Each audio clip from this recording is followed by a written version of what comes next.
여기에 최근 슈퍼러브 축구 유튜버 팀이 발렌시아 훈련장에 방문하여 이강인을 유소년 때 가르쳤던 스승을 만났는데요.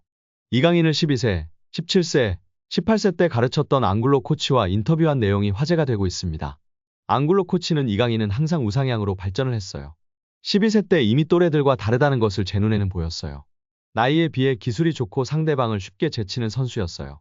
그리고 나서 발전하며 진화했고 경험을 쌓아 성장하고 더 좋은 선수가 되었어요. 발렌시아 1군 선수감이라는 것을 의심한 적이 없어요. 이 아카데미 훈련장에서의 데뷔골과 환상적인 활약을 잊을 수가 없어요. 좋은 기억으로 남아있어요. 라며 극찬했습니다. 말 그대로 이강인 선수는 천재 선수란 게 맞는 말인 것 같습니다. 오죽하면 발렌시아 팀 내에서도 항상 나이가 2살 더 많은 형들 팀에서 경기를 항상 업해서 했으니까요. 거기다가 그것도 모자라서 전체 팀에서 유럽팀에서 스카웃하려고 난리법석을 떨었을 뿐 아니라 스페인 국대에서조차 외국인 선수를 영입하려고 국적이민을 시켜려고 했겠습니까? 말 그대로 스페인 축구를 씹어먹은 선수입니다. 그런 선수가 많거나 흔할까요? 강인 선수의 천재성, 잠재성은 많은 레전드들도 인정하고 있는 상황입니다. 비등비등 선수였음 절대 외국인을 이민시키려고 안 했을 겁니다. 아마도 이강인만한 선수는 20년간은 나오기 힘들 것이라고 레전드들이 입을 모으고 있습니다. 손흥민 선수에 이어 세계 축구사에 또 한 번의 역사를 쓸 것으로 기대받고 있는 상황입니다. 예전에 이강인이 터치플레이 채널에서 고 유상철 감독님이랑 얘기한 게 있었는데 유럽 선수들은 기본기는 엉망인데 상대가 압박이 왔을 때 어떻게 대처하는 판단 능력이 빠르다고 하는데요. 왜냐면 스페인 유수는 어릴 때 경기를 많이 뛰고 경기력 위주로 훈련한다고 합니다. 그래서 유럽 스카우터들이 한국 선수들 평가할 때 기술이 좋고 빠르고 기본기도 훌륭한데 전술이의 능력이 떨어진다고 지적하기도 했었습니다. 강인이는 이를 갖추기 위해 외국에서 축구를 해야 한다고 강인이의 부모님들께 적극 권했다고 전해지고 있습니다. 강인이 같은 아이를 본 적이 없어서 방송 후에도 UBFC에서 따로 교육했었고 결국 10살 때 스페인행이 성사되면서 헤어지게 된 것입니다. U20 월드컵 4강 김은중 감독도 우리나라 선수들이 옛날보다 기본기, 개인 능력이 훨씬 앞서고 있으나 특별하지 않은 것은 특징이 없다. 전술이해도 게임 운영 능력과 더불어 개인적 특징이 강해야 한다고 발언하기도 했습니다. 이강인 선수는 스페인에서 게임 운영 능력, 전술이해도 등이 탁월했고 탈압박과 드리블이라는 개인 능력까지 좋아 앞으로가 더욱 기대되는 상황입니다.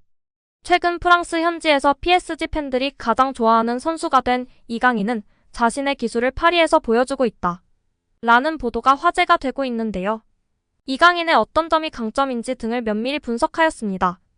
파리 생제르맹 애널시스가 분석한 통계 기반의 강점 5가지를 전하고 있는데요. 첫 번째로는 이강인 선수의 멀티성입니다. 그 근거로 히트맵을 공개했는데요. 이강인 선수의 터치 히트맵이었습니다. 오른쪽, 왼쪽 가리지 않고 터치하였고 공수 양면에서 터치하는 등 다재다능함이 큰 장점 중 하나라고 소개하고 있습니다.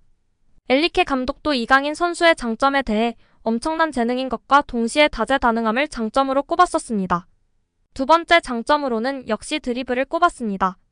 한국 선수 중 최고뿐 아니라 이미 세계 최고 레벨의 드리블러라고 평가받고 있는데요. 지난 시즌 유럽 5대 리그 통틀어 드리블 성공률 1위의 선수라는 것이 증명하고 있습니다. 지난 르하브르전에서도 양팀 통틀어 드리블 성공률 1위 선수가 이강인 선수였습니다. 이에 개인적으로는 중원 미드필더보다는 덴벨레 자리 혹은 왼쪽 윙포워드로 뛰면서 더욱 공격적으로 패스를 뿌리고 드리블을 할 수 있는 위치에 섰으면 좋겠는데요. 이제 첫 시즌이 조금 더 지켜봐야 할 것 같습니다. 이번 보도에서도 흥미로운 내용이 있었는데요. 통계 기반으로 볼 때 이강인 선수는 왼쪽보다 오른쪽이 더 편안해 보인다.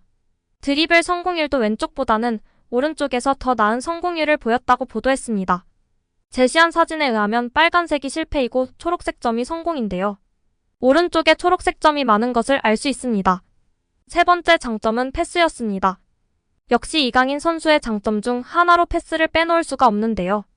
다재다능함뿐 아니라 높은 축구 지능과 센스로 정확한 패스, 상황에 맞는 패스, 창조적인 패스 등이 이강인 선수의 가장 큰 장점 중 하나가 아닌가 싶습니다. 매체에서는 이강인은 자신의 기술을 상대방을 따돌리고 페널티 박스 안으로 패스를 넣기 위해 노력한다. 이러한 방식으로 게임에 관여하고 있다. 라고 평했습니다. 이어 매체는 이강인은 상대 페널티 박스에 90분당 3개의 패스를 뿌렸으며 파이널 서드엔 4.35개의 패스를 뿌리며 경기에 관여하였다. 특히 짧은 패스로 동료들과의 연계를 만드는 것은 큰 장점이라고 평가했습니다. 네 번째 장점으로는 강력한 슈팅을 꼽았습니다. 이강인은 AC 밀란전에서 벤치로 출발했으나 PSG에서의 멋진 첫 골을 기록했다. 그리고 홈에서 몽펠리에를 상대로 리그 첫 골까지 신고하였다. 왼발이 주발인 이강인은 최대한 안쪽으로 파고들어 공간을 여는 것을 좋아한다. 이후 마무리하는 강력한 슈팅이 주된 무기가 될 수 있다고 평가했습니다. 마지막 5번째로는 리커버리라고 평가했는데요. 이강인은 높은 압박과 그에 따르는 리커버리가 좋다고 평가받았습니다. 특히 상대방 진영에서 공을 빼앗은 후 위협적인 찬스를 만들 수 있다고 평했습니다. 이번 시즌 전방 압박 이후 리커버리 6회를 기록했으며 지난 시즌 이후부터 전방 압박 능력과 리커버리 횟수가 2배로 훌쩍 성장한 모습입니다. 지난 시즌 마요르카 시절부터 눈에 띄게 좋아지면서 스페인 축구 전문가나 축튜버들도 이때부터 이강인의 장점으로 수비 가담 능력을 꼽을 정도였습니다. 이렇게 매체는 다재다능함으로 인한 멀티 능력, 드리블, 슈팅, 패스, 여기에 리커버리 능력까지를 가장 장점으로 꼽았습니다. 프랑스 현지에서 통계 기반으로 5가지 장점을 꼽았고 보도했다는 것이 고무적인데요.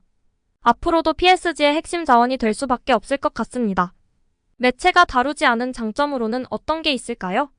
음바페의 움직임을 읽고 적재적소에 패스를 넣어줄 수 있는 유일한 선수인 이강인 선수라고 생각하는데요.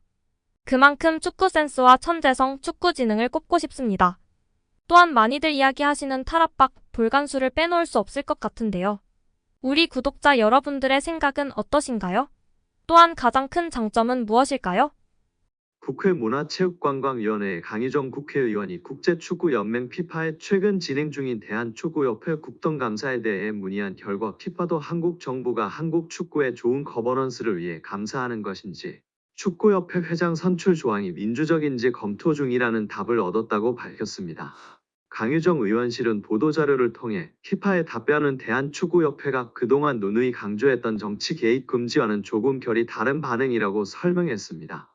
강희정 의원이 피파에 질의한 내용은 피파가 대한축구협회 제3자의 부당한 개입이 확인되면 징계를 받을 수 있다는 내용이 적혀있는 공문에 대해 국회의 축구협회에 대한 현안 질의와 문제부의 감사가 제3자의 부당 개입에 해당하는지 국회와 문화체육관광부로부터 축구협회 관련 정보를 받을 의향이 있는지 축구협회 회장 선거 규정이 독립성과 민주적 절차를 보장하고 있는지 제3자의 부당한 개입의 범위는 어디까지인지였습니다. 이에 대한 피파 답변은 한국 정부의 감사가 부당한 영향에 해당하는지에 대한 확답은 아니었지만 피파는 한국 정부가 한국 축구의 좋은 의사결정 구조를 보장하기 위해 감사를 실시하는 것에 대해 이해하고 있다. 한국 정부가 구체적인 상황을 가지고 있다면 대한축구협회와 공유한 후 대한축구협회가 이를 피파의 공식 채널로 전달할 수 있기를 권장한다는 내용이었습니다. 또한 피파도 대한축구협회의 선거 절차가 적절한지 검토하고 있다며 피파는 선거 절차와 관련 AFC, 아시아축구연맹과 함께 대한축구협회와의 논의를 시작하여 관련 조항을 피파의 기준에 맞추기 위한 논의를 2023년 12월에 시작했다는 답변도 받았습니다. 이에 대해 강희정 의원은 제3자의 개입 금지를 강조했던 축구협회와 달리 피파는 각국 협회의 국내법과 피파 정관 모두를 준수할 것을 요구했다나요. 피파 각 국회와 문화체육관광부가 한국 축구의 좋은 의사결정 구조를 보장하기 위한 감사를 실시하는 것을 높이 평가한다 한 만큼 축구협회도 국내법과 피파 정관에 따른 투명한 의사결정 구조를 만들어야 한다라고 말했습니다. 다만 피파와 현대가의 유착관계에 대한 우려도 나오고 있는데요. 이는 피파의 전략적 목표와 관련이 있습니다. 피파는 클럽 월드컵 등 주요 대회의 확대와 글로벌 축구 시장의 확장을 추진하고 있습니다. 정몽규 회장과의 협력은 이러한 목표를 달성하는 데 필수적인 요소로 평가받고 있습니다. 현대차는 피파의 오랜 후원자이기 때문인데요. 인판티노 회장은 현대차와의 관계를 지속적으로 강화해야 합니다. 결국 홍명보 국가대표팀 감독 뒤에는 KFA가 있고 그 뒤에는 정몽규 회장이 자리하고 있는 셈입니다.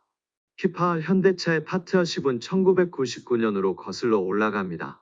당시 피파는 월드컵 마케팅 권리를 여러 기업에 개방하는 새로운 전략을 채택했습니다. 현대차는 피파와 파트너 관계를 맺고 2002년 한일 월드컵을 포함한 13개 피파 대회를 후원했습니다. 2002년부터 2022년 카타르 월드컵까지 총 6회의 월드컵을 지원하며 최소 1조 원 이상의 자금을 투자한 것으로 추정됩니다.